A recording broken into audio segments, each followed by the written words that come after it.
University Heights. Present, we have committee members and council members, Brian King and Sherry Sachs. City engineer, Brenda Mockby, service director, Alan Pennington, Christine Koteka, manager for the First Park Pool, council member, Win Weiser, and Frank Pines. What do you want to be called today, Frank? Frank, all right, there we go. Mr. Frank Pines. So we have the agenda coming for tonight, and we're a few weeks into the summer season. And I want to keep an eye on a couple different items here as we move forward. One was a discussion on the pool maintenance as to, we did have some maintenance activities that were discussed and brought to our attention at the last meeting in March of 2025. And for items in regards to either cosmetic or as part of the physical plant.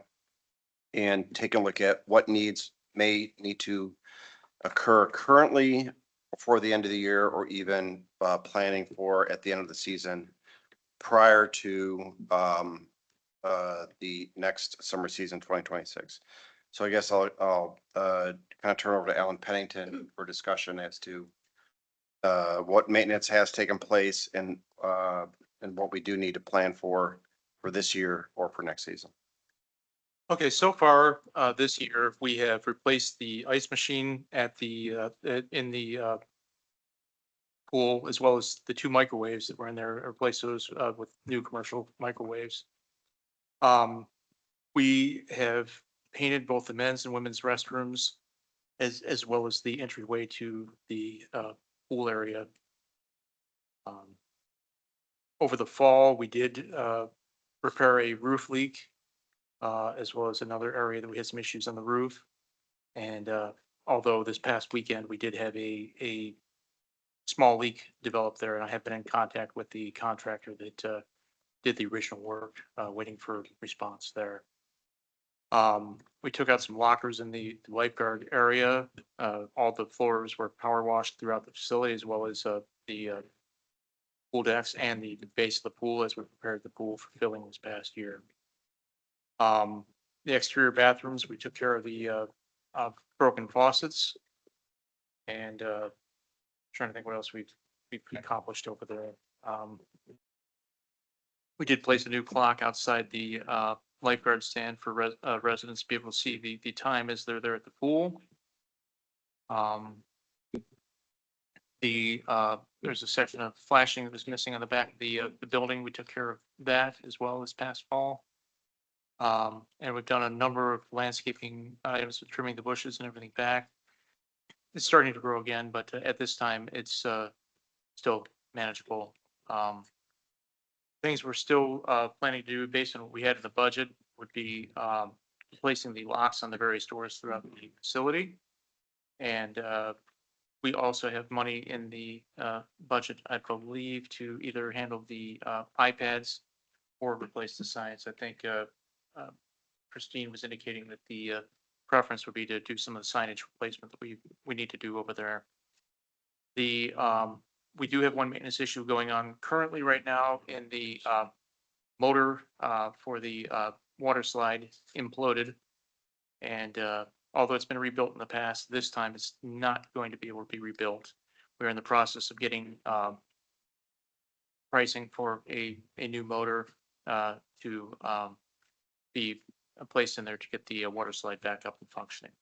Do we have an estimated time when that's going to be done? At this point, we're working on getting I believe there's some gaskets and then some other fittings that he needs to get for the motor. He's looking at getting the motor, and I'm hoping to have a price from the contractor through my mechanic shortly. But I would say we may be a week to 2 weeks off before we can get that motor back in, and then we have to install it and get the slide back up and functioning properly. Would that motor, is there potential it could be installed for the end of June?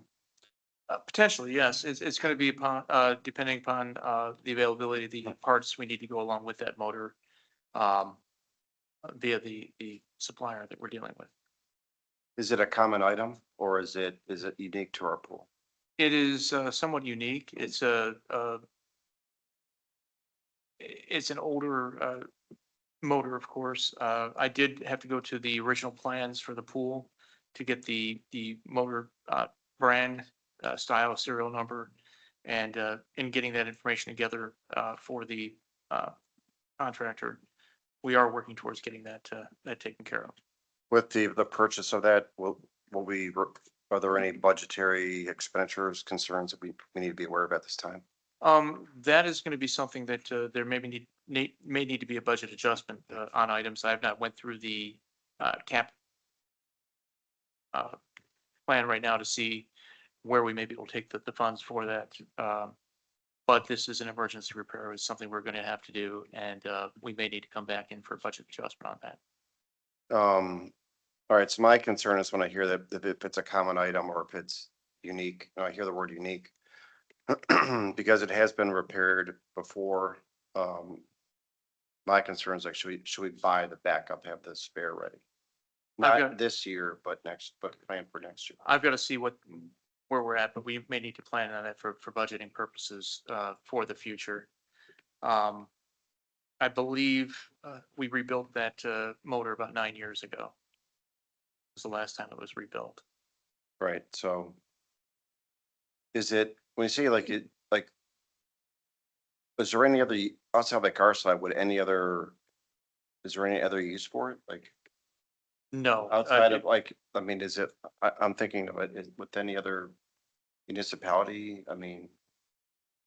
Like it's basically, it's being built for University Heights and nobody else would use it. There potentially someone else having a similar style and design of water slide could use the motor. So it's something that could be done. It's got an 8.25-inch impeller. So there are other functions that the motor could be used for.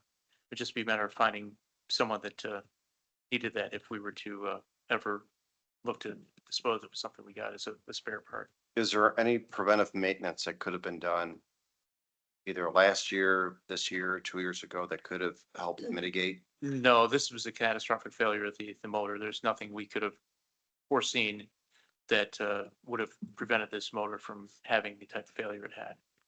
Okay, I'm looking at the list for, that, Mrs. Christine Kloteka provided, and it's under the maintenance section. It's referring to pool vacuum head, internal filter for the vacuum. When was the last time sand filter had sand replaced? Should be done every 4 years. Do we have any records in regards to when that may have been done? I do not have the records from my predecessor as to when it was last done. It's something we need to look into. I need to find out how it was done in the past. As far as it's not something I don't think we can do in-house. It's something we're gonna have to probably farm out. And I'm Okay. gonna have to look into what we need to do to have that accomplished. Okay, fix any broken laterals and sand filters, new sensors for chlorine and pH on the control panel. Didn't we get those replaced? We have one new sensor, One? so. Dealing with right now is. We have the whole common control system. Which is an extremely expensive item to replace, and it's kind of, do we replace the sensors or do we replace the whole system? And that's kind of what we do. At this point, we just looked into the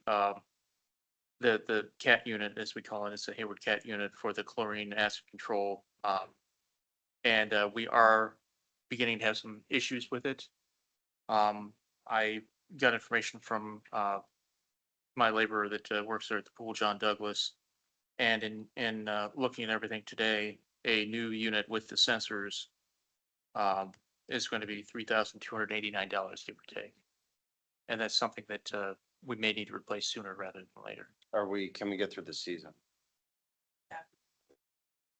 Yeah. Inspect both diving boards and check stairs and hardware is properly installed. But that's a safety concern. Can you speak into the microphone? Sorry. We did have someone come by and look. There were some screws tightened on the bottom of it. I just haven't had anyone, like an actual inspector. There's nothing loose. There's nothing that would jump out at me and say this needs to be done. This is just something that for peace of mind, I would like done in the future, in the off season or before the season were to start. Okay, Same with the water slide. right, fixed lemon drops on in the baby pool, but it's just the water shooting out there, So right? there's 6 of them. Along one wall, the pressure is probably Yeah. higher, and then the other wall, the pressure is really low. Fixed buttons on the lemon drops in raindrop. Yeah, What's- so what's on that? the interior room, there's the buttons. This isn't like this has to be done. This is just things that are broken that I put in here. The buttons are like the top thing of them are off. Okay. All right, so in my mind, I'm seeing a number of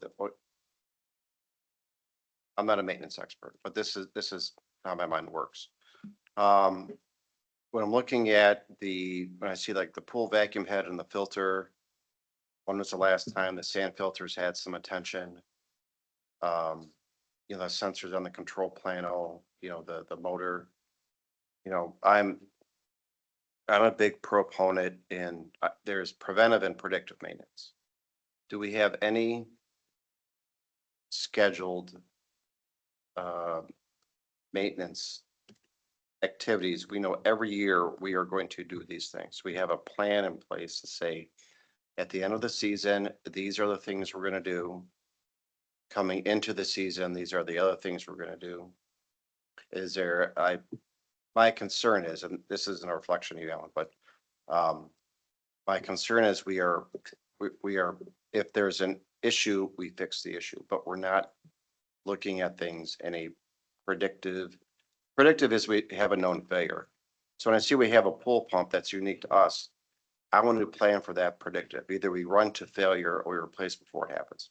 The predictive, we would do these things on a scheduled planned basis. So do we have any scheduled or planned maintenance activities at the pool? Not on replacing major equipment.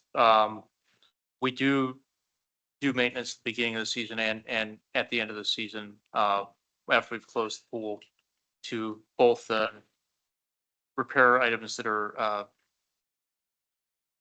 in need of repair, or things that should be, done, as well as, we do everything we can to winterize the pool to avoid any potential failures that may start or hinder the beginning, opening of the pool. Okay, So we do general maintenance.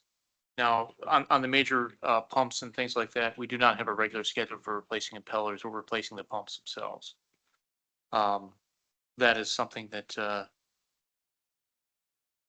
had not been done in the past, and it's something that, we can look at, but at the same time,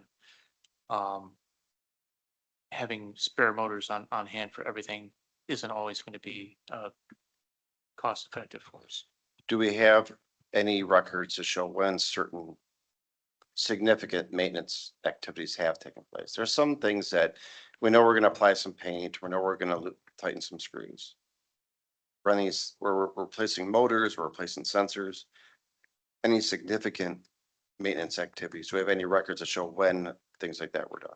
I do know that in 2021, I know that in 2021, before we opened, they did replace one of the laterals inside the sand filter. Because the year before, you know when a lateral is broken because you get little bits of sand in the pool. So the year before we saw that, and then I remember Jeff Picorni replacing one of the laterals then. Okay. Anybody want comments, questions? Nothing? Okay. All right, all right. All right, this is my concern. Number one, we know the pool is, we're approaching a potential end of life for the pool. And we need to have a plan in place for some mitigating maintenance activities. My concern without a schedule as to what we need to do, when we need to do it, and a plan for that. Number one, it's as best practice, we should be doing it. We need to figure out how we can capture that. Number one, what are they? How do we capture it? So that whether it's Mr. Pennington or there's somebody else in that role, that we're pushing that knowledge forward. So the next person, if it's somebody else, they can step in and they can continue it.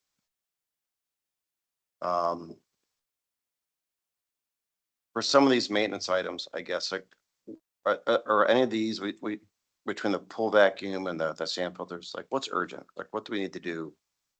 Either this year, or it should be done at the end of the season. The sand filters can't be done until the end of the season because they're filled with water right now, so that can't be done right now. Okay. It's the same for the broken laterals. They can't be done with the water in the filter. Um. Yeah.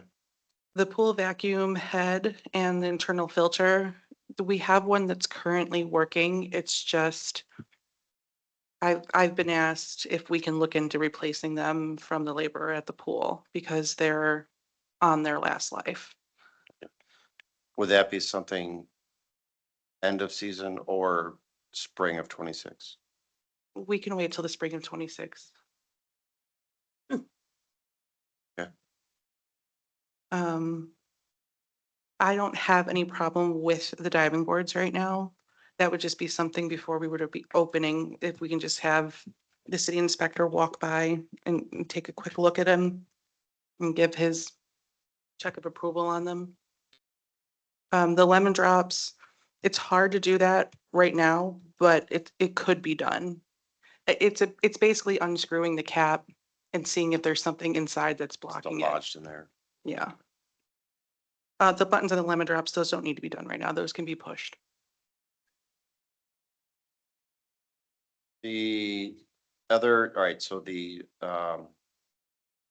a comment about the iPads. Mm. Can they be purchased this year or no? I delayed on it because when we started to open the season, the desktop we use at the pool, it's been there since, I'd say 2015. It's pretty old, and my thought process was that that money would be better spent doing that, because that is how we run our whole system. The desktop? Yeah, that desktop is how we check people in and out. That's how we look up all of our passes. Like everything that the front desk uses on that. So that, it's slow. Can we move that to a tablet? Yeah, we could. I have the desktop if we have two tablets. I mean, if we had two tablets, yeah, we wouldn't need the desktop then. Do you think that may be a better investment? Yeah. Is the, I'm sorry. is the desktop used heavily for data entry, like entering in new? So we use, it's called Access Granted. It's our pass portal system. So everybody who enters the pool has to get checked in, and they get checked in through that desktop computer. I wanted an iPad to go with it. Mhm. So on crowded nights that we would have two access, like we'd be able to do it, for two different ways, but I'd have to make sure that the iPad would allow us to scan the passes. And that was what I was having trouble finding, because we have these scanners that hook into our computer and they scan the barcode on the passes. So I just have to make sure that that's something that iPad would do. Okay. Yeah, the main question, I mean, but do you ever have to do data entry for new, or for new memberships or whatever, where a keyboard, a desktop computer would be more suitable? Yes, we do data entry. We do help. Some people don't know how to do the pass sign up, so we help them. I do know though that some of these tablets do have an attachable keyboard, Mhm. so that might be something that would help. Thank you. Okay.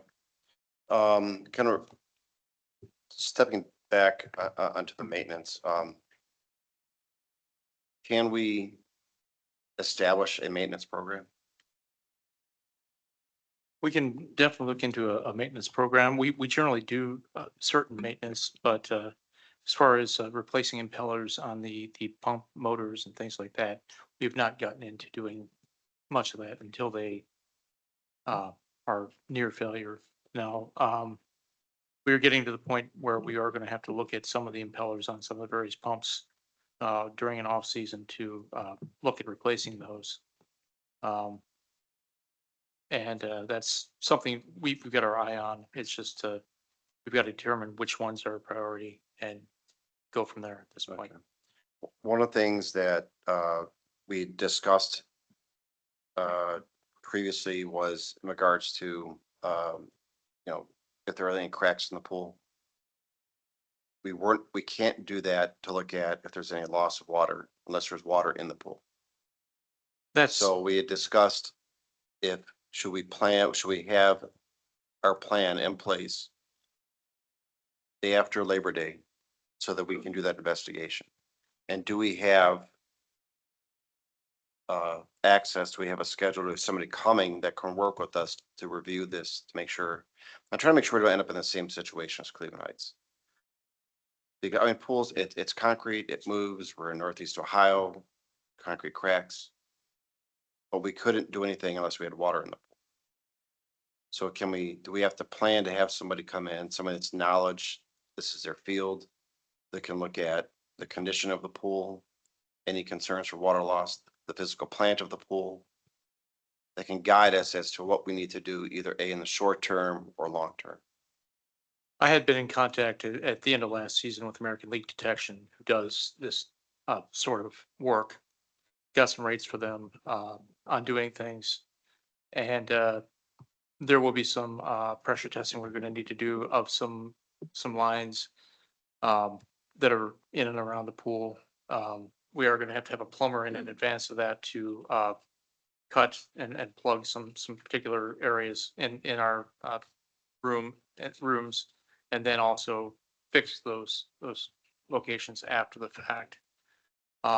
That is all stuff that I have worked on, and I will be in contact with them again this summer to try to get something set up to where we can deal with them right after Labor Day. Do we have any knowledge about a expense? Is this something we can work into our current expenditures, or is it something that may need an adjustment? I would say there may need to be an adjustment. Right now, we just had an hourly rate. We had their rate from last fall was $995 for the first 2 hours, $300 per hour after that.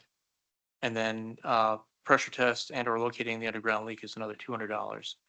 So at this point, they couldn't estimate the number of hours it was going to take for that. And we will be looking to get with them to get some updated pricing for this season as we move forward. Okay, how far out do we have to schedule them?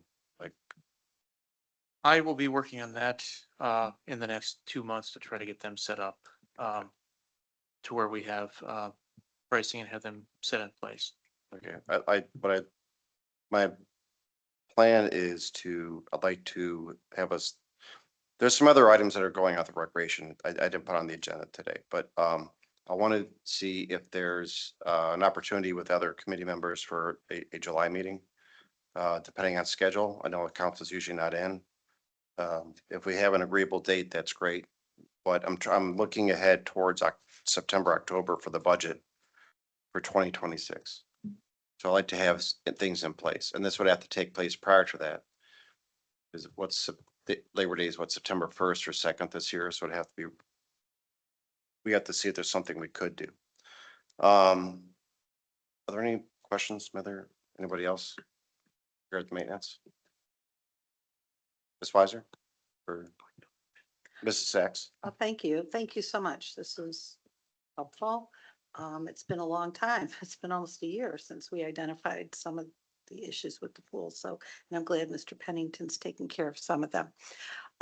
So when was if I missed this, forgive me, but when was the last time this happened with for instance, the motor on the slide giving out? I want to say that it was about, according to a mechanic, about 9 years ago, that the motor had to be reconstructed.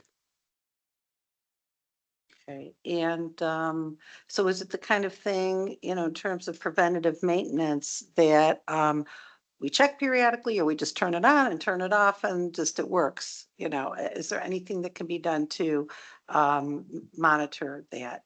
Absent having a second motor in place to where we could take one off and have one reconditioned periodically, I don't know if there's any way to predict when a particular motor would fail.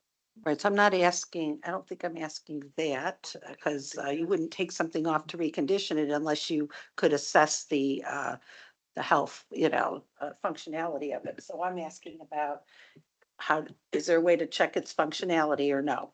Not really. Okay. And what is the life of this motor? Do we know what the warranty, do we have a warranty?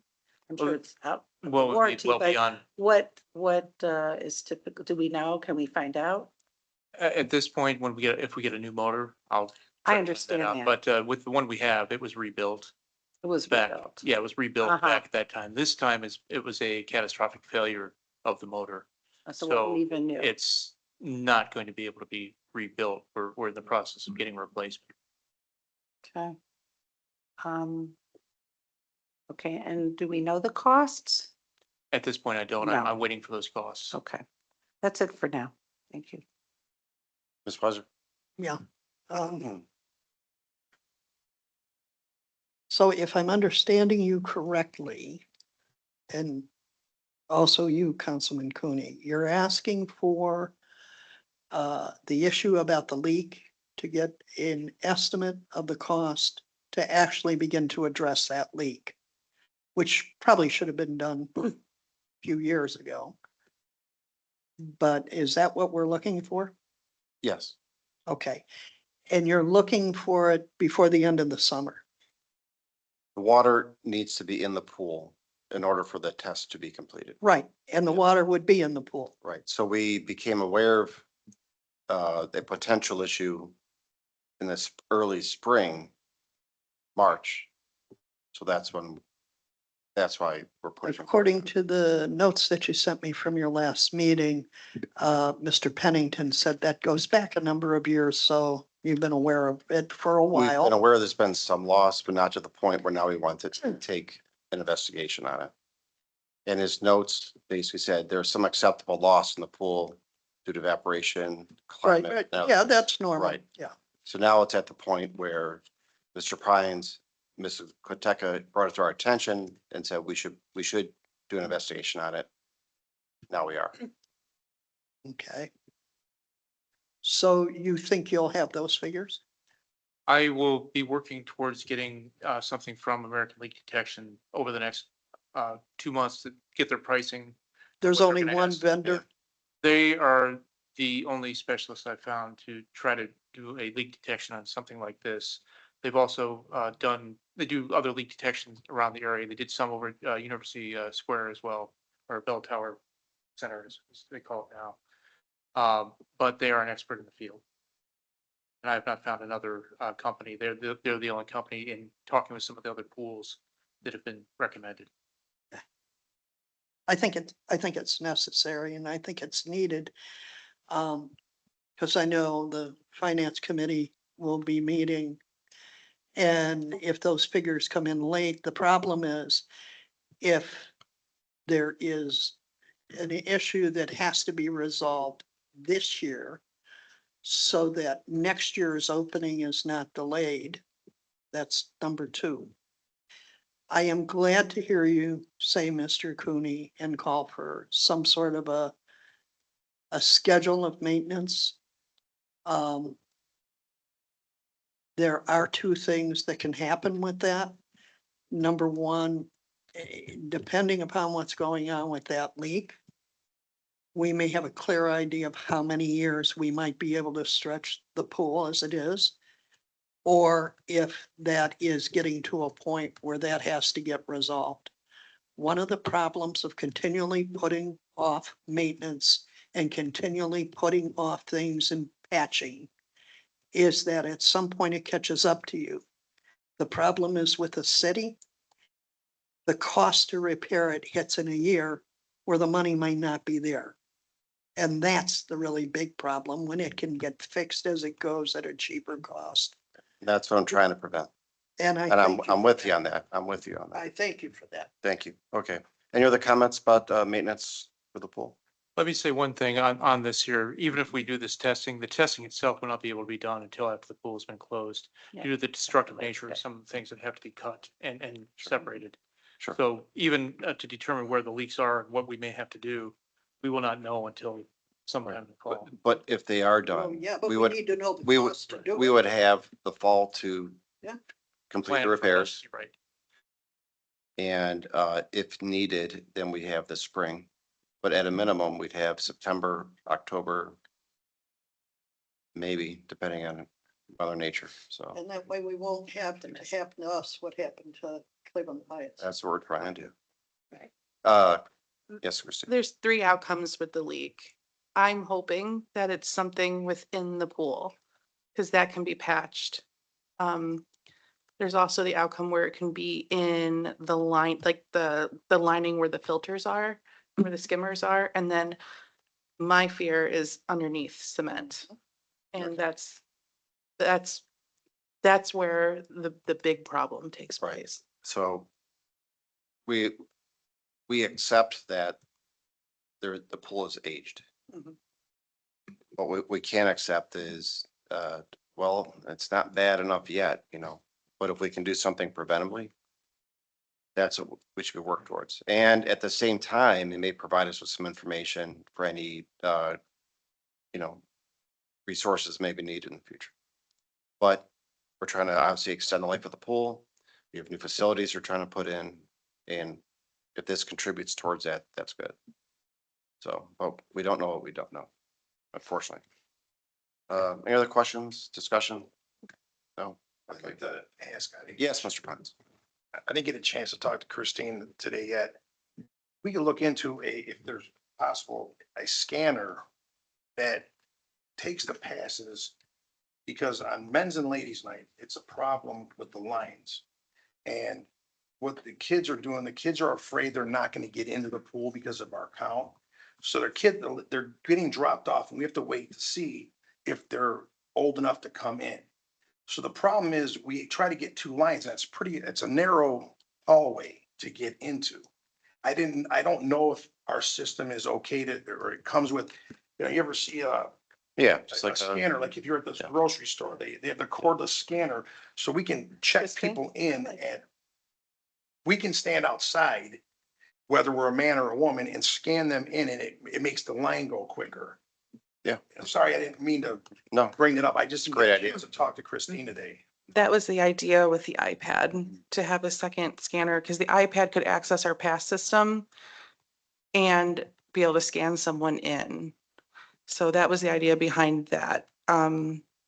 It's a matter of just doing it now, getting the iPad and getting the software on it. okay, so, And it's not, I mean, it's not a necessity, but the problem is that's where the complaints come, because we can't get them in fast enough. And remember, we're talking about a 2-hour, the pool's over 5:30 to 7:30. And they're waiting 20 minutes sometimes, and, for a Yes. 6-year-old, that's a lifetime. yes, but what I'm saying, the problem is Yeah. for the kids, Yeah. and but the problem is that no one this year, again, didn't take advantage of registering beforehand.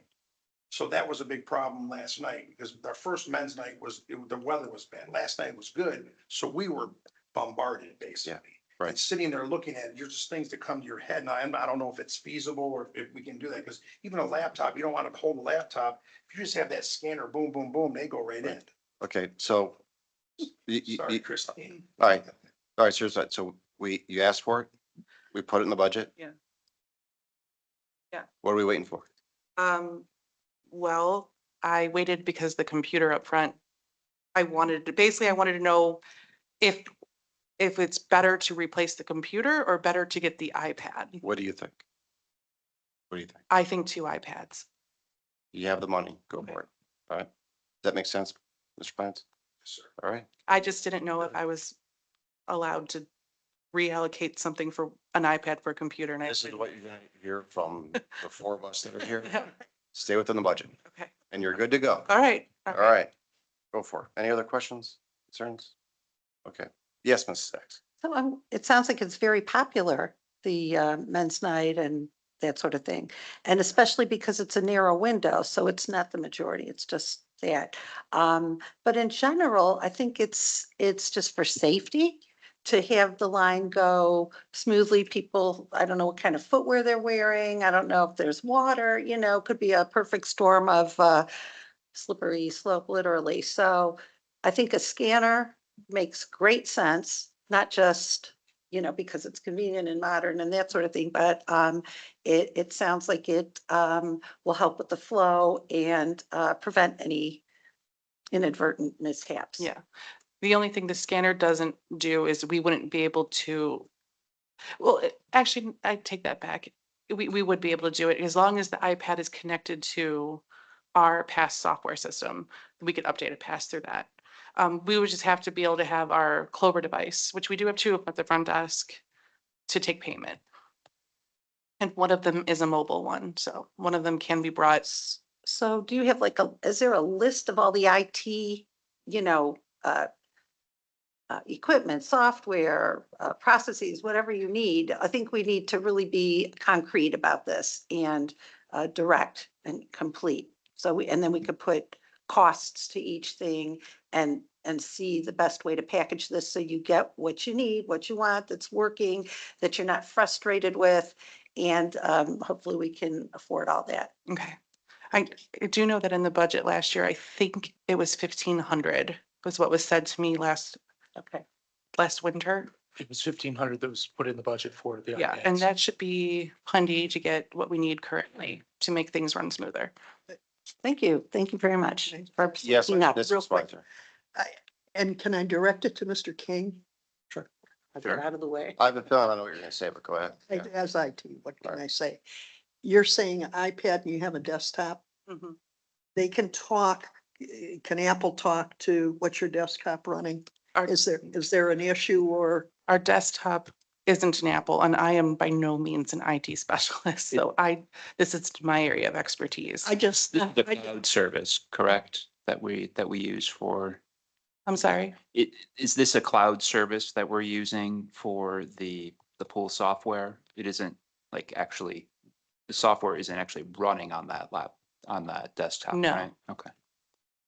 So you're going to a website and Yeah. running it through there. Access Granted is a third party that we use, and then we just go into the website with our login. Okay, yeah, we should be, So we're we good? should be, yeah, there shouldn't be an issue of, I've you know, learned to be talking to each careful. other. Sure.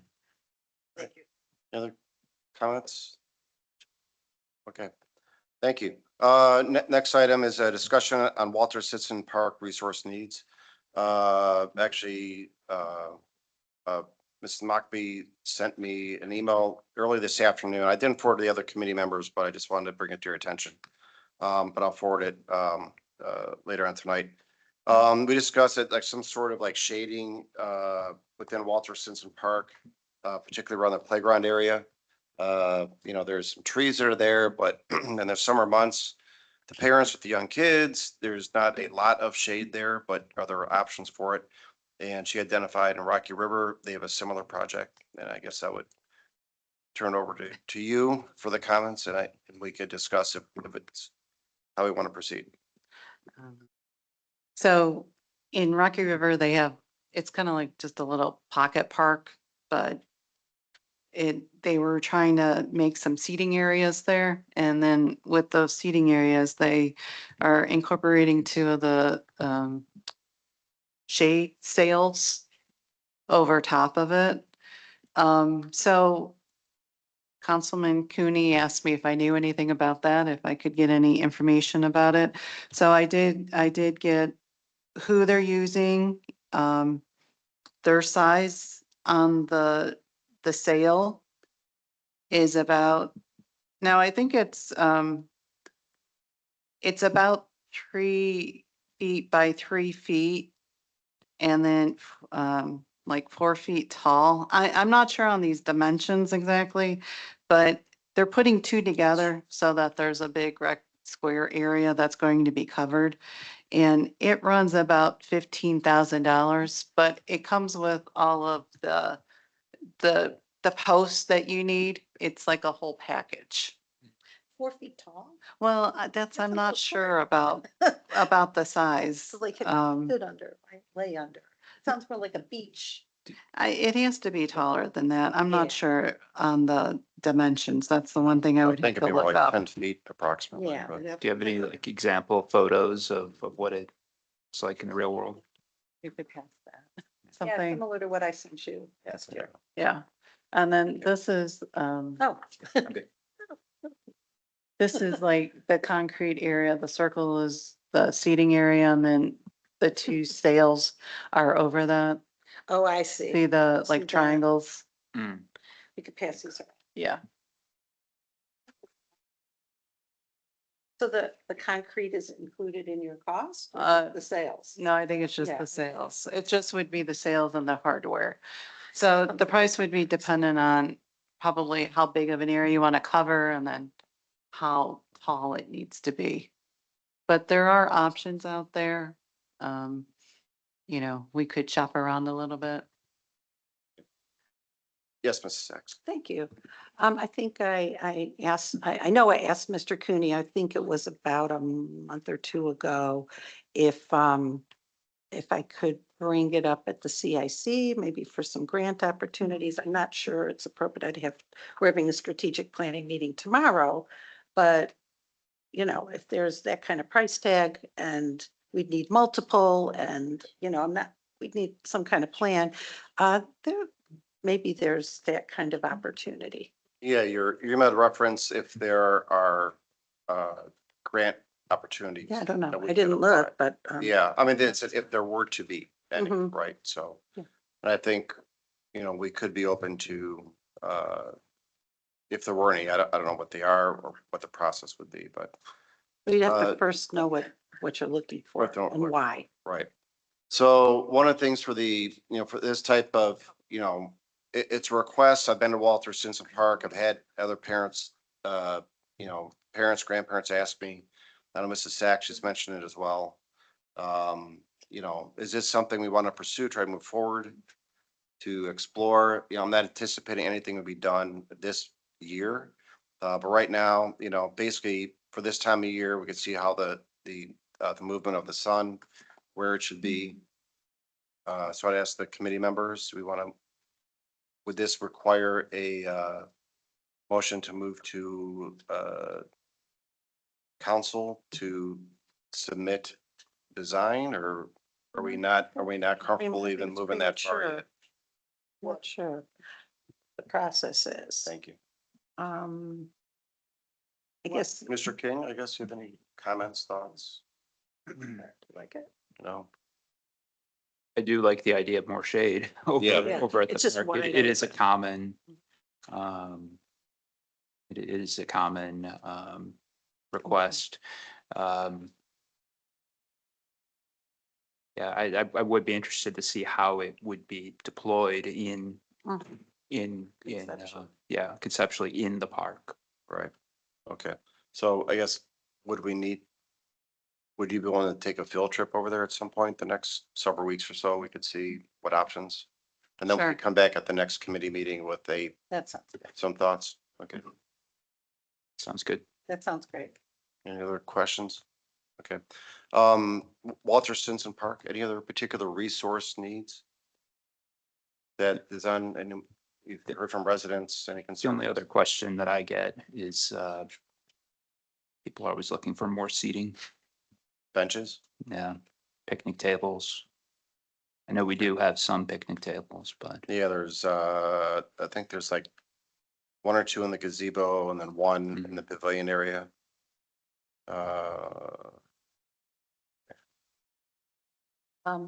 With picnic Sachs, tables, you yeah. probably need more trash containers, you know, strategically placed so that it keeps clean. People can, they don't have to walk, you know, all the way, maybe even. I don't know. Right. trash containers brings up another Yeah. thought, but yeah, it's probably too long of a discussion for this evening, but we get a lot of large parties in there, and folks will leave all of their waste from the parties in the limited trash receptacles that So we we don't have have at the enough park. now. Yeah, I don't know how we would enforce it, because we don't take any reservations or anything like that, but I wonder sure if will. it'd be worthwhile to put signage at the gazebo, Signage, maybe. at the, Mhm. you know, at the Clean up covered everything. shelters saying, hey, if you're using this as an event space, you know, please take your trash with you. That's the number one, that's the thing I see driving the excess waste at the park. Is there is there anybody from the service department that would go to Walter Simpson Park, on the weekends? Not on the weekends, as we generally do not have staff in every weekend. We do have staff there throughout the week. We do open the restrooms every morning. We do at least once a week, if and many times twice a week, empty the containers throughout the park. We did have some problems during the off season of some illegal dumping in and near the containers throughout the park. When you say illegal, what do you mean? People dumping their garbage, pulling up to the Fenwick access and just dumping garbage. Oh, my. Just loose So or, maybe they need to be more central. not- loose or No, trash just bags? just bags. Just throw it Trash like bags. on the sidewalk. We had that happen a couple times last winter. Right, on the one hand, it's lovely that people use the park and they should, and they have, people eat and they, it's beautiful. It's fantastic.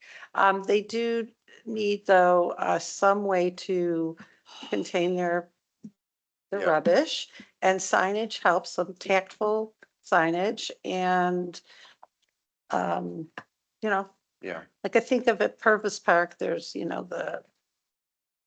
don't know, it's, Pavilion, sorry, the pavilion, I can't hear you. pavilion. Yeah, pavilion. okay. That's designated. We have the same problems. Yeah, I know. I've actually asked for more garbage cans there. Okay. All right. Okay, so maybe with the, the shading, the benches, receptacles, that could be, yeah, yes, Ms. Fisher. Power to the gazebo. Gotcha. Interesting. Did not know that. All right, thank you. Good point. Any other comments, items that may be needed at Walter Simpson Park?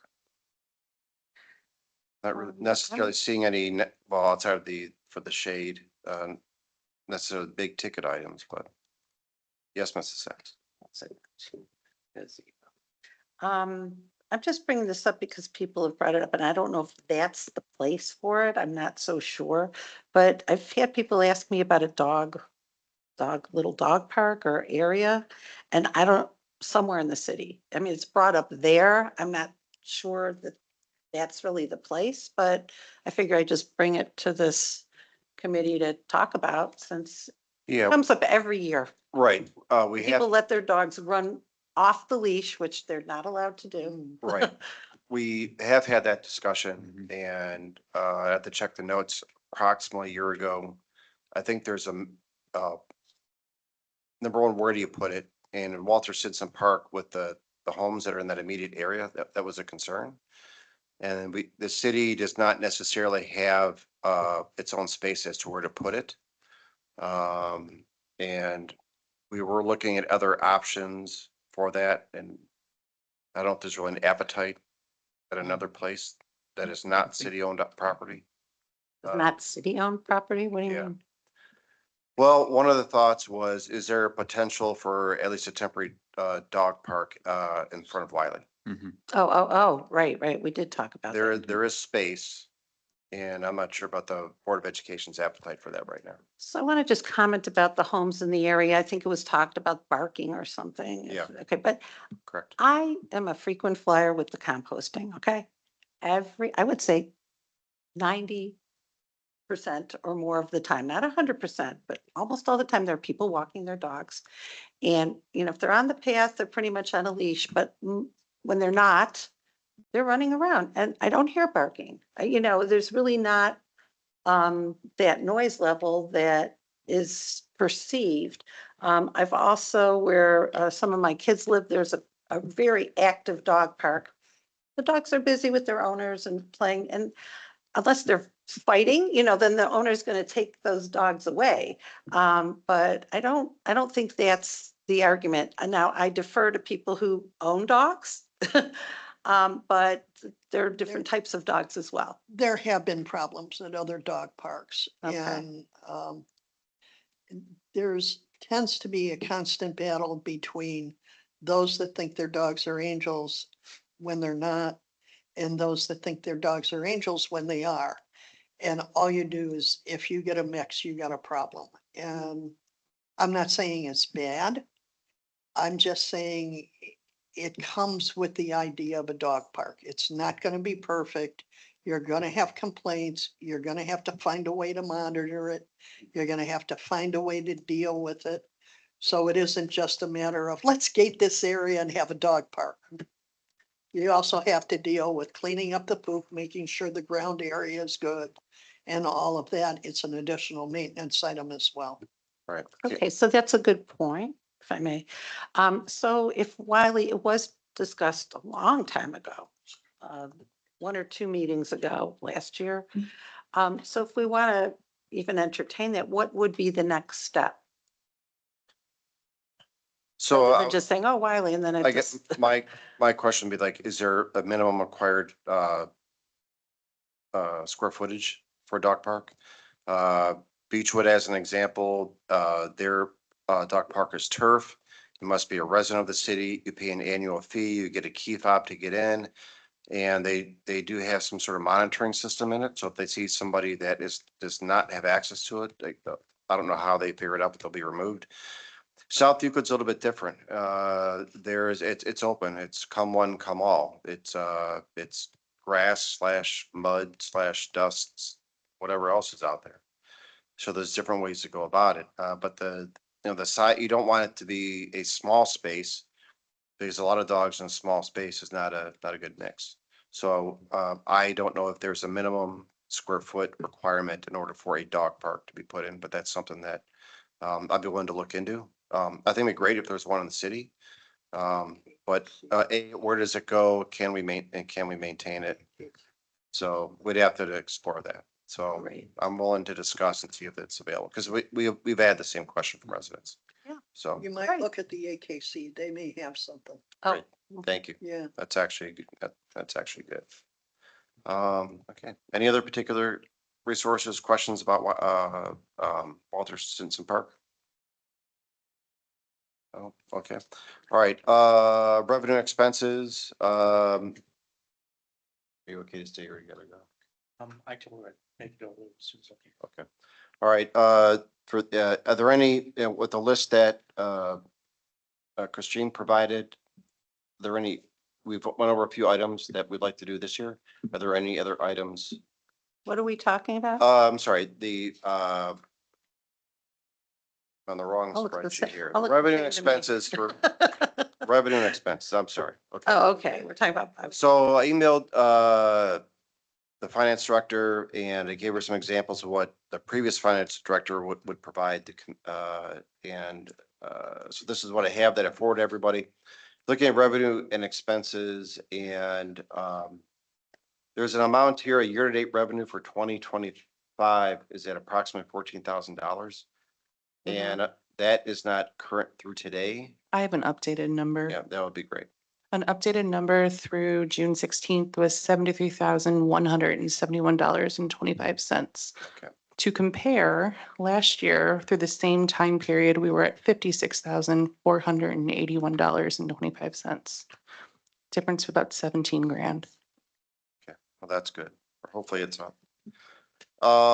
The expense, I'm sorry. Just, do we know how is membership doing at the pool versus last year versus this year? Do we have similar numbers? We're doing better. Most of those gross sales that I just listed off were for membership. Lessons are about the same. Concession is probably about the same. I didn't compare the two concessions. I just compared the two overall numbers. But if we go into, I guess what I mean is the actual number of residents. so in 2024, we had sold 1,074 passes for that same time period. This year, we have sold 1,134. We're right on target. Great. Okay, and this is what, and so we had new requirements to obtain a pool pass. How does that process work so far? I think it's going well. I think that once people understood what we were looking for, And we had some clarity with it that it's gone more smoothly. Okay. w- w- I do, the whole purpose of it was to make sure that we had University Heights residents and the children for those residents as being the first people that got into our pool and that none of them were left out. And I think what we're doing is making that true, like that is, our goal is being met. We've only reached capacity twice. They were on women's nights or women's night and men's night last night. Every single person got in. We made sure of that. But I have a feeling that if we didn't do what we did, it would have been more difficult. Okay. Do you feel the membership role is more accurate for University Heights residents? You're not finding any anomalies, I, signups, that sort of thing? at the end of last season, I deleted all the anomalies that I saw. I do think at the end of this season, we have two choices to make. One, we go into our system and anybody who has not been into the pool in the last year, we just automatically delete. And then they can just re-register. It would basically be they weren't here this year or last year. And then they can come in and re-register. Or we go in and delete everybody and ask to update, for everybody to update it in the spring or in the off season through the pass portal. Have you received any information from the service that's used where they found paperwork that's inconsistent or not meeting the requirements? If Do you get any feedback at all from them? they'll send me something if it's flagged, and it's usually because the person's not a resident Okay, or that they're entering in a utility bill that's not for the city of University Heights. have you received any notifications so far? Not that I know of. Okay, thank you. Okay. So based on the information we have today, it seems that we are on pace in regards to our revenue. We're a little bit ahead, which is better than being perhaps a little bit behind. The expenses that we seem to be within budget at this time. Mr. Pennington, would you agree with that? We're within budget currently. Some of these expenses, say for this pump, just looking at some of the line items, we may be having to come back to council to do some adjustments. Okay, I'm gonna have to go through everything once we know more what those costs are gonna be. okay. So my recommendation obviously would be, if anything can be prepared and presented to the finance committee, would help with their planning as well. So it's sooner than later. Yeah, as soon as I have some numbers, I'll be passing on what I need to. Okay, thank you. Any other questions, discussion for revenue and expenses? Thank you. Pool resources, we have a list from, that was provided. Highlighted items are those that have been done. We've discussed a few items that will be done. Any other particular items that may be needed? There was these 6 lifeguard tubes. When we talked a few weeks ago, only 3 have been purchased. Have the other 3 been purchased? No, not right now. Okay, I was waiting for Rita. And I'll communicate with her tomorrow about it. okay. All right. Are there any other items on the list that was planned for in the budget, has not been purchased? Or is there something that all of a sudden was a want and has now become a need that should be done in the immediate future? The locks on the pool doors have been budgeted, and that's something that throughout the season, I will be getting locksmith in to get some pricing to Right. do that. That wasn't as critical as the other items we needed to do to get the pool up and running. And so one of the requests was to have 1 key as opposed to 12. We are Is gonna, that possible? Or we- reduce the number of keys? we're definitely gonna reduce the number of keys. I think we can get down to just 1 or 2 with a separate key being for the lock out front. What about either a key fob or the keypad? That would be something we would have to take a look at. However, for a lot of our secure areas, the pump rooms, things like that, I would prefer to have a hard lock as opposed to a key fob or pad. When do you anticipate the locks, like such as a new front gate lock, when could that get replaced? The front gate lock is going to be the most challenging of the ones to look at, as with the roll style, uh, door that we Garage have door. there, garage door style, that may be a little more challenging. Currently, right now, the padlock that's on it works and works fine. It's just, due to the fact that there's an old lock mechanism right next to it, it's a little harder to open for some people. Since it's at the front gate, is there a possibility that could get done within a week, 2 weeks? We- We'll be holding us back trying to get it done sooner versus later. That one right now, functionally, we don't have a functional issue with it. Okay, It's, the other locks for some of the equipment rooms and things like that are the locks that are in, worse shape. And with that, we just need to get a locksmith out, get some pricing, and then put together a purchase order for that to occur. And again, that's something we'll be working on here in the very near future. any, I guess, anything on that list that you may prefer that? Like they have that shaded area you guys are talking about. We Yeah. don't have the 15,000 plus Yeah. for that. Yeah. Do we want to be sinking posts in the ground? I don't know, your skin's a little more bronze and tan than Uh, mine, more than I'll ever be, so I don't know. Are there any items that, The, my laborer over there did request that pool vacuum head be replaced. okay, The new one we had was actually the one that got broken. We are using the old pool vacuum that we have out there right now. okay, would you So- want to move that to 25? I'm gonna be looking at what it's gonna Christine. cost to replace that, kind of go from there. All right. You said 26, but Yeah, I'm not the one who uses it daily, so so. the labor at the pool would know more than I would on that. there'd The be old ones, Complaint it was replaced in 25 versus. No, I'm Okay. okay with that. the older one is not as efficient as the one that was broken, Okay. so we want to get that replaced. Any other particular items that we have not discussed yet that may be needed at the top list, Mr. King?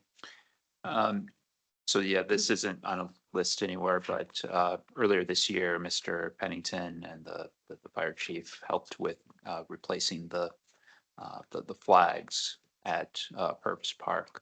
Another thing that a resident had noticed and I observed as well. So those flags stay up 24/7. There is you're supposed to keep the light. flags illuminated.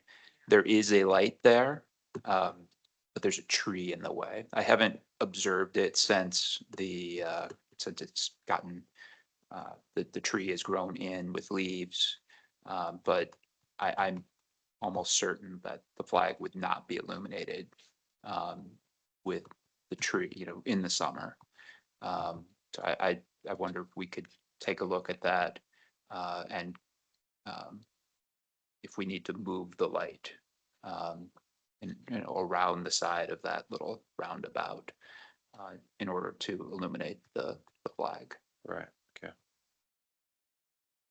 Okay, let's look at that. All right. Quick, Mrs. Sacks. Thank you. Okay, just a couple of things that I noticed that weren't discussed here. The dog house.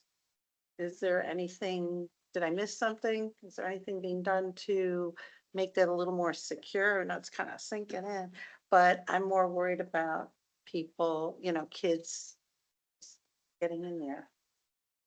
Any thoughts? We are looking at doing some sort of reconstruction of that, most likely over the winter, winter. going to next season. Is there a way to kind of close it off in the meantime? It just seems so hazardous to me. Am I overthinking this?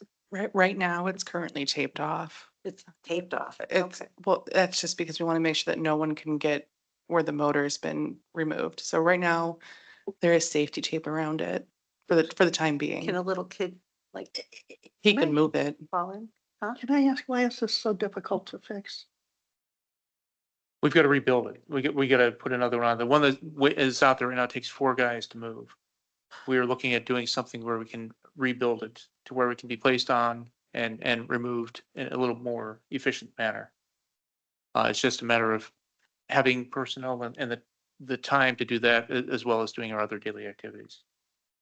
Is that something that's up year round, just out of curiosity? I'm sorry, what's that? Is that something that's up year round? The doghouse? It stays out there year round, yeah. Year round, so it's something that could have been done in fall or early spring as well.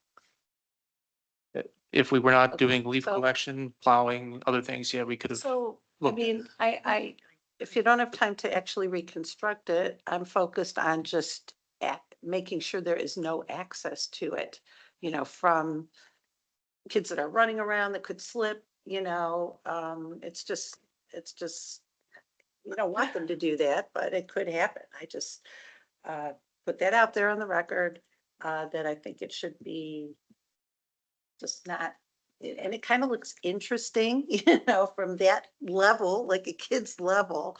Having raised many kids, a lot of boys, 5 of them, plus a girl. So anyways, I hope that we won't wait until next year to do that part of it. All right, so That's all. It may again- be taping it off is enough, maybe it's not. I mean, can we put plywood up around it temporarily to just prevent anybody from going near the pit? Yes.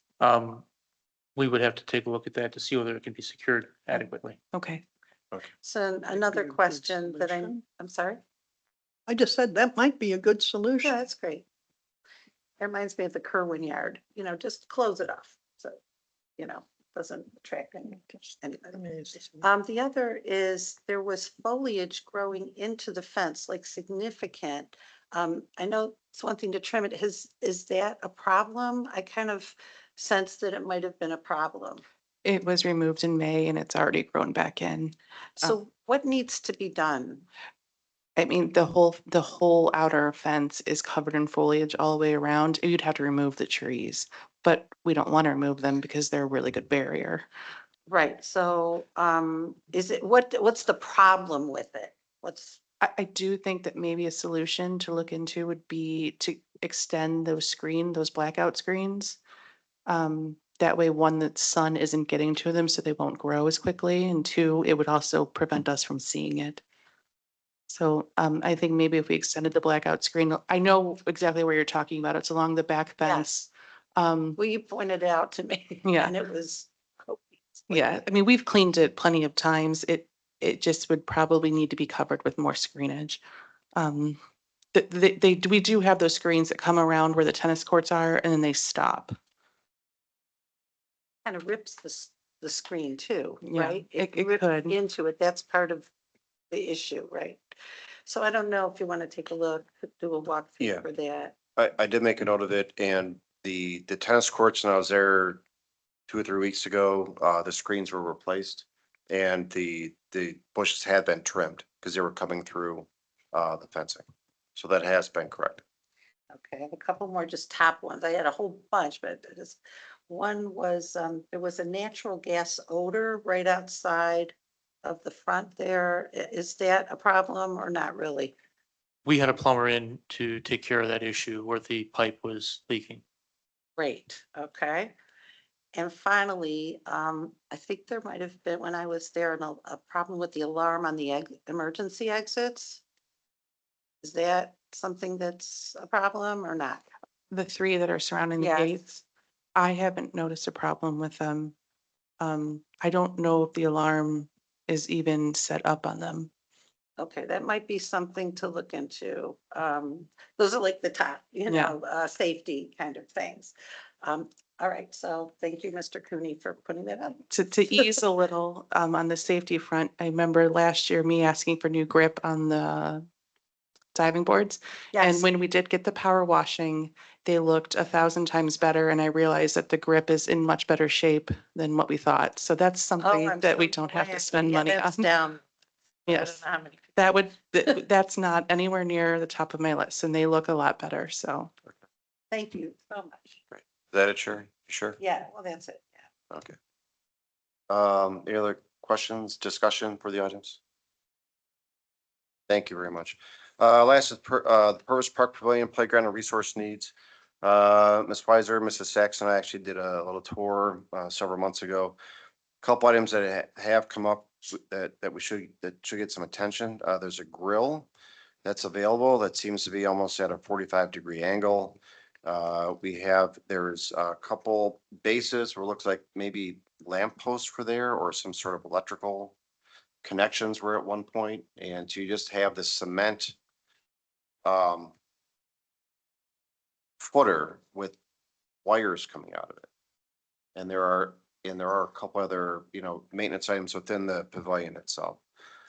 And so my concern is if there's any sort of like wires coming out of the footer, are those wires active? And so I don't know in regards to the service department or if somebody else would take a look at that. Potential issues, but also, the grill, should it be replaced? If so, what should go in its place? And what type of usage, I'm out there every night. I don't know.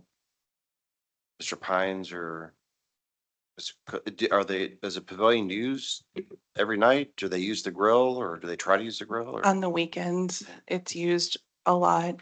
The problem that I see is that when people use the grill, instead of properly getting rid of the coal on it, they'll just dump it on the ground. Right. Right out in front. What And on the ground? they'll dump the hot coal, Oh. the charcoal. I haven't seen it done this year. It has been done in the past. We get it cleaned up rather quickly, but that is one of our concerns. A pit or something? What It- are some options? What do other parks do?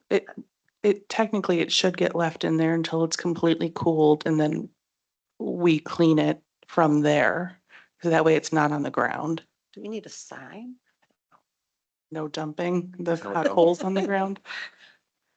Needs a I sign. I don't use public barbecues, so I don't Not pay call attention. 911 at the top of it. Others who do. And They some- do it other parks. Yeah, we'd have to explore that. I mean, Metro Parks has grills. I'm not sure about other cities. I can't tell you the last time I used a grill in a park or another city, to be honest with you. We could explore like what signage or what other cities may recommend or Well, best practice. we do have some apartments and that's where people end up using those grills. Right. Yeah, And there's apartments near there, so that's a amenity for them. yeah, I would agree. Some of the other, the playgrounds themselves, they're sturdy, but they do need some TLC. So the question is, and we talked about this at the last meeting, is there like a community engagement recreation committee meeting we'd want to combine to explore? Do the residents have any interest in, what the playground needs may be today as opposed to what they were 30 years ago? I guess I would ask Mr. King, Mhm. if there's any interest with that. Complaints. For example, there are no swings. I think that's just the first thing a lot of kids run to Yeah. and there It's is a tight space. Yeah. something. No, yeah. but I know, but a basic piece. And then we took some pictures of exposed rust, Correct. under the whatever, Right. the slide covers and climbing up. Yeah, we What are you considering having a meeting at the park? We could have, probably the best place to do it. No. So, what are thoughts? There were. Yes, Ms. Weiser. At one of the council meetings last year, we talked about there was some grant that we could get for replacement of that equipment. Mhm. Some of that equipment,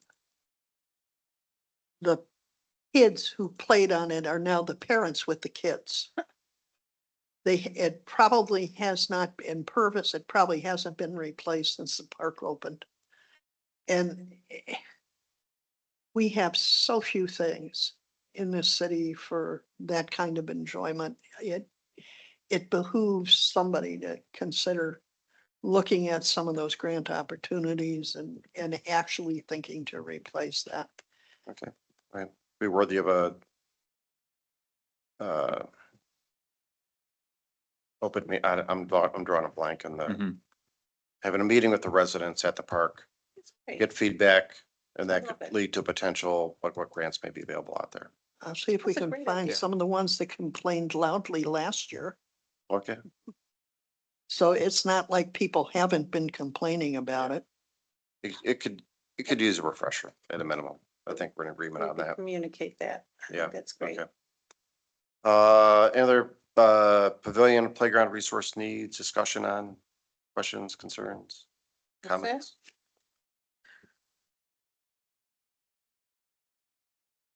Do we No. just talk about that? Yeah, if there's any Okay. other, anything This- else? This agenda looks like all the same to me. Yeah. Did you want Okay. to talk about the pool itself? Sure. Here, Brenda. Yeah, I'm just asking. Oh, Brenda, I mean, Um, we talked a little bit and yeah.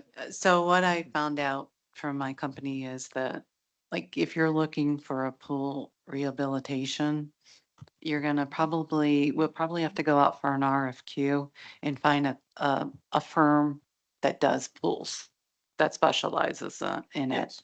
to do an evaluation and then make recommendations. Right. So, I would agree with that. Here's my concern. Are we at the point where we have to renovate versus trying to extend the life? And I'm thinking of two different, I don't know what the dollar amounts, so I'm gonna guess that they're very different.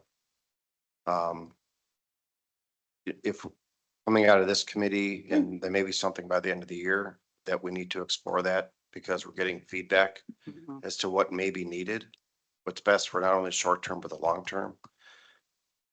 There's a potential that may lead obviously to a discussion into another committee. So. Here, Brenda? yeah, I was just going to say to Ms. Mockby's point is I think part of seeking out a qualified firm to do the analysis is to let us know what our options are and what the projected costs could be. You know, I don't think we know at this point what the useful life left on this pool is as is versus what we could do to extend it versus what we could do to versus the option ultimately of replacing it. So we are at a point where I think we ought to start exploring, you know, that. It does take some time to plan for what we're going to do, whether it's, you know, rehab the existing pool or, you know, start over. And, you know, we do have a bond issue that expires, a bond that we pay off in 29. That was the bond that previously was for the pool, then was for Walter Stinson Community Park. We're paying off the park here in 2029. We should be looking at going back to the people to continue to have this bond for recreation, and the likely project would be whatever it is we want to do with the pool. So we should start planning now. This is just me asking a question because I really don't know. Mhm. If you were to, if it's decided that there isn't much of a lifetime for the pool left and you wanted to try and build a new pool, would you build the new pool in a different location while this one is currently open? Or would you close this down for a temporary time and then rebuild in the same spot? I don't know.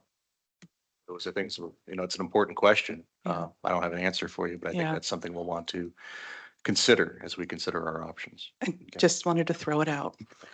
I think Mrs. that's a Sachs? great question. I guess the nice thing about the pool is it's seasonal. So it could be built in the off season Yeah. without having to, you know, worry about that. Yeah, I just don't, I don't know how long it takes to build Right. what we would be looking That's a good for. question. How long does it Mhm. take? Right.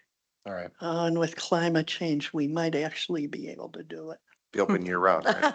No, Oh I'm my, being dead yeah, serious. yeah, 'cause the longer Weather season. is mild. Yeah. I think 30 years ago, when we put that pool in, I think the old pool was actually removed. And then the new pool was built.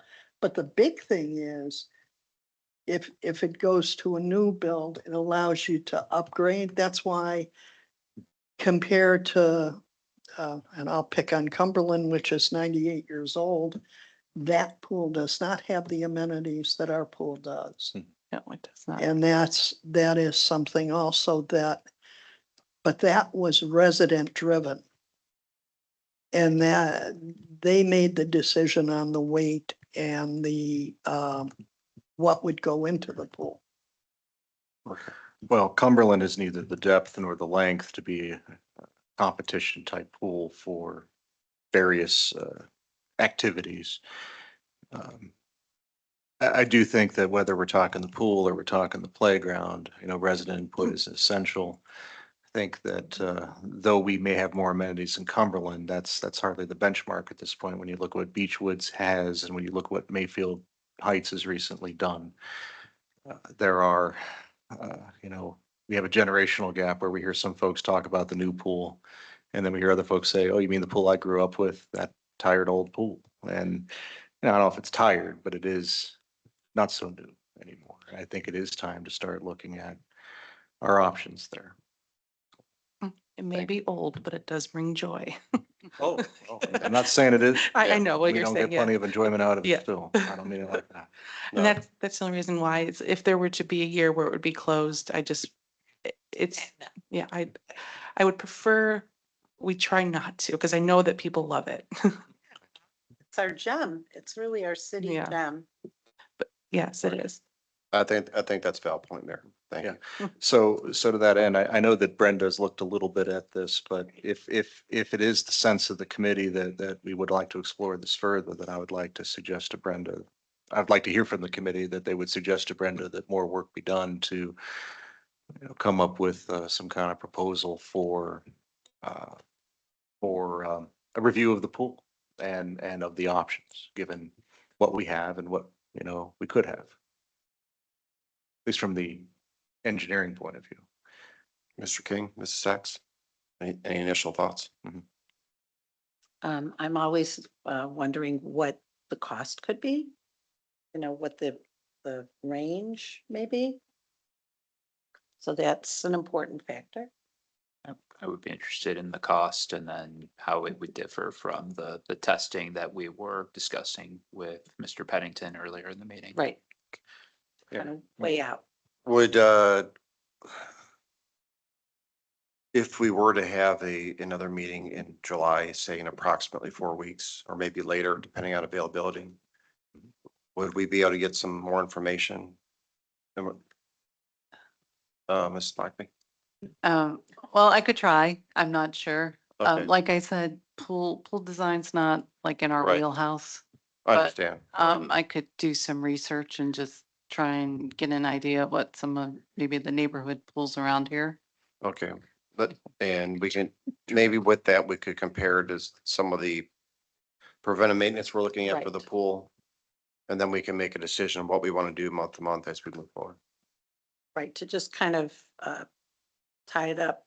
So basically, we're going to have to spend money no matter what. It's Mhm. either preventative, repair, replace. And Correct. so to just see what those different price points are, and we can make an informed decision on what we can do Okay. sooner than later or over time. And that's kind of like then becomes a strategic plan. Yes, I would agree with that. Okay. I Mr. think, Cooney, yes, Ms. Flash. Brenda, do you have any sense of the cost to bring in a firm to do that evaluation? No, I don't at this stage. Would your firm know? I'm gonna ask around. I'm gonna check some other communities that. Yeah, it'd be nice to get a ballpark on Mhm. what it would cost to actually, and that's with all due respect to our service department, that's the limitation. You're not pool experts. You never have been.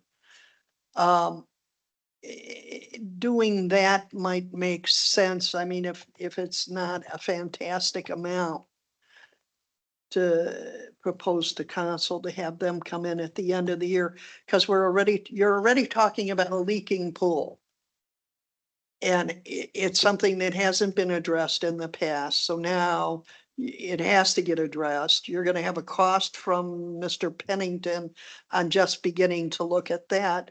And compared to the cost of having a professional firm come in, it may actually take the cost to do that and have that firm do it instead.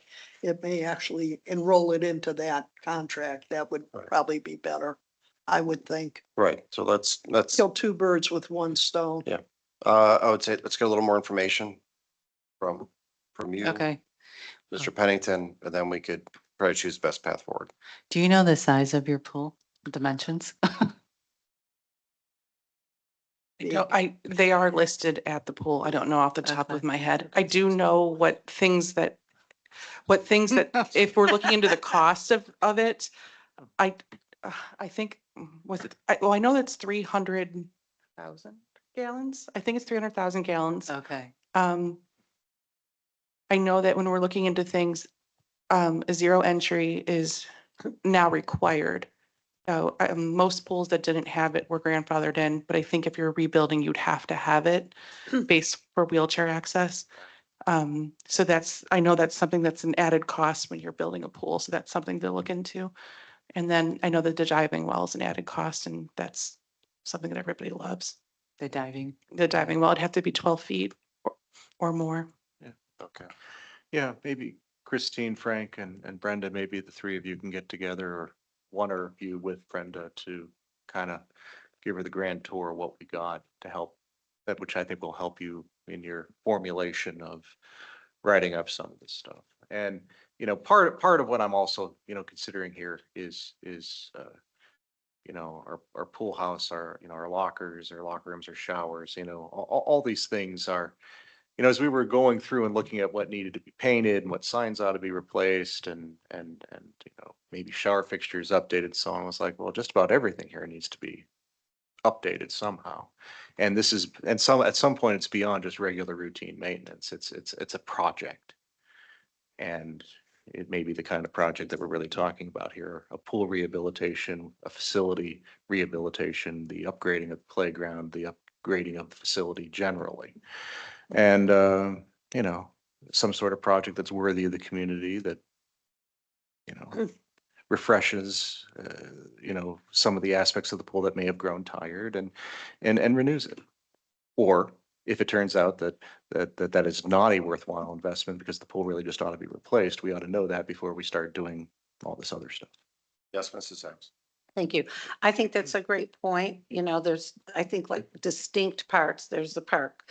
There's the house, the pool house, if you will. There's the pool. And so to know what all those components cost in and of themselves, and to determine how, again, part of a strategic plan, it may not be all or nothing. It could be over time. We also have facilities that we're building, So I think, though, to have it on our radar is important, and to get that costed out. So we'd see how much we can bite off, at any given time. Thank you. Any other questions, comments? Any valid points? Thank you, Mayor. Thank you. Thank you, Brenda. Any other? Are we good? All right, motion for adjournment. So moved. Second. All right. Mr. King? Do I have to call roll? Huh? No. Hey. Getting confused. Thank you very much. 7:29 PM. This concludes the Recreation Committee meeting. Thank you for those who attended.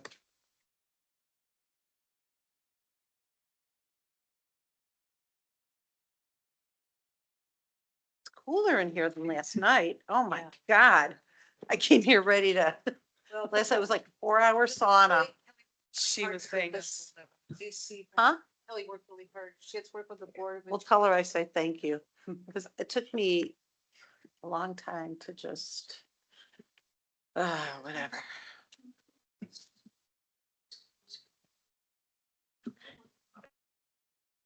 I was a little worried about coming here in the summer and doing committee meetings with the noise. That would have been brutal. Yeah.